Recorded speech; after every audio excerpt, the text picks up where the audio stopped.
Magandang araw mga kababayan ko, and for this video ay medyo babawas-bawasan natin ang pang-aasar sa mga DDS. Kasi hindi naman natin masyadong pagtitripan dito ang tatay nilang karton,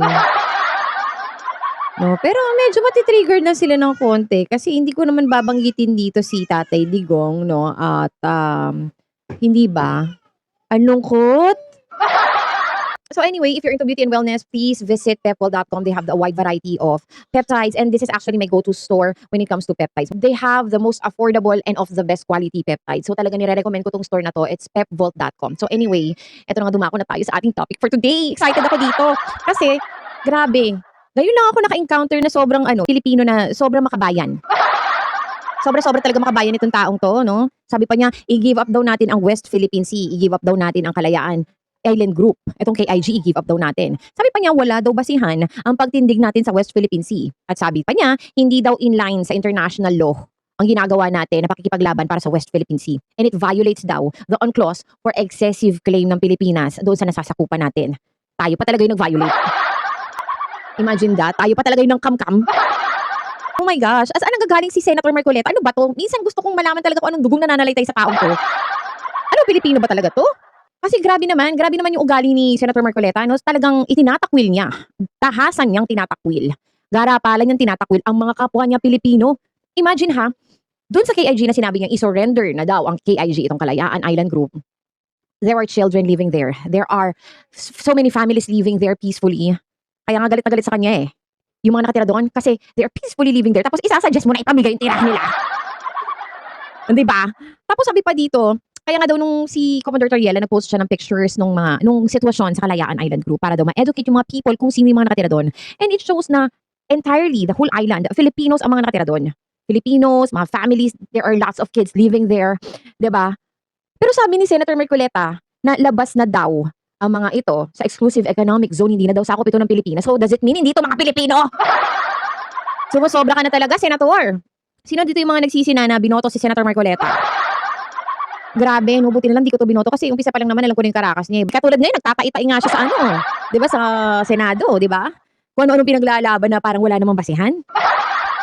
Hindi nakakatalino, Senator.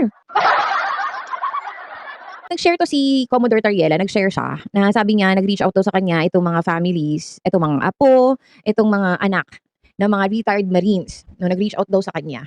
At nagkuwento daw tungkol sa mga dinanas daw ng kanilang mga ninuno. Ninuno kasi ano nila 'yun, eh, family nila 'yun. Kumbaga siguro itong mga apo 'tong mga 'to, sabi lang niya, relative ng mga nagbantay sa Kalayaan Island Group at yung Kota Island na binanggit niya ni Senator Marcoleta.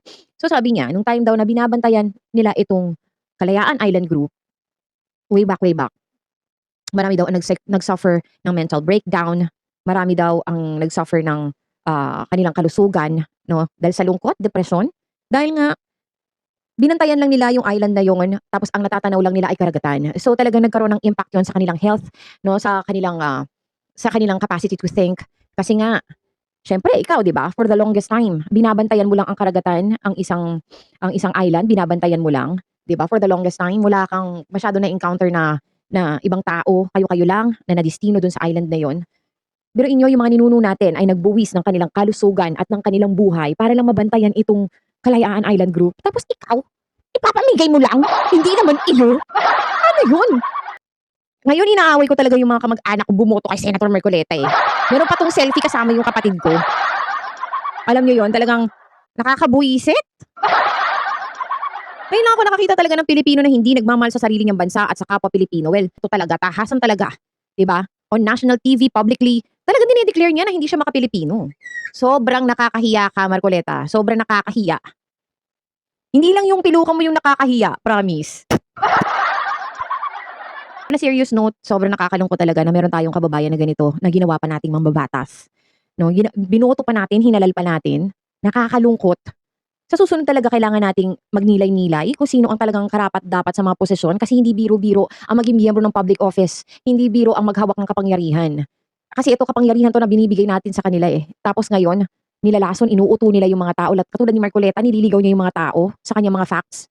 Inuuto niya ang mga tao sa kanyang mga facts, 'di ba? When all along alam naman natin kung ba't niya ginagawa ito lahat.